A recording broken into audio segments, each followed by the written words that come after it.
ശബരിമല ചിത്തിരാട്ട വിശേഷത്തിന് 52 വയസ്സുള്ള സ്ത്രീയെ ആക്രമിച്ച കേസിൽ ബിജെപി സംസ്ഥാന ജനറൽ സെക്രട്ടറി കെ സുരേന്ദ്രന്റെ ജാമ്യ ഹർജി പത്തനംതിട്ട പ്രിൻസിപ്പൽ സെഷൻസ് കോടതി തള്ളി. കോഴിക്കോട് നിന്നും സുരേന്ദ്രനെ തിരുവനന്തപുരം പൂജപ്പുര സെൻട്രൽ ജയിലിലേക്ക് കൊണ്ടുപോയി. നാളെ ഹൈക്കോടതിയിൽ ജാമ്യാപേക്ഷ സമർപ്പിക്കുമെന്ന് സുരേന്ദ്രന്റെ അഭിഭാഷകൻ അറിയിച്ചു.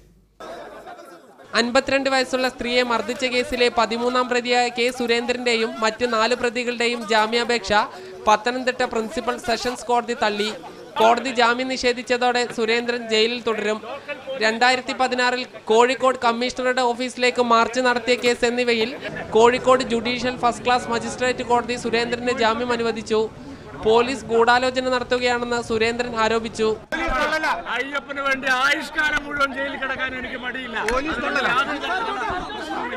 വീണ്ടും കള്ള റിപ്പോർട്ട് കൊടുത്തിരിക്കുകയാണ്. ജാമ്യാപേക്ഷയിൽ വാദം കേട്ടതിന് ശേഷം വീണ്ടും കള്ളക്കേസ് പോലീസ് ഗൂഢാലോചനയാണ് പോലീസ്. വി മുരളീധരൻ MP സുരേന്ദ്രനെ കോഴിക്കോട് ജയിലിൽ ചെന്ന് കണ്ടു. ശ്രീധരൻ പിള്ള അടക്കമുള്ള നേതാക്കളും BJP പ്രവർത്തകരും സുരേന്ദ്രനെ ഹാജരാക്കിയ കോടതി പരിസരത്തെത്തി. പത്തനംതിട്ട ബ്യൂറോയ്ക്കൊപ്പം മീഡിയ 1 കോഴിക്കോട്.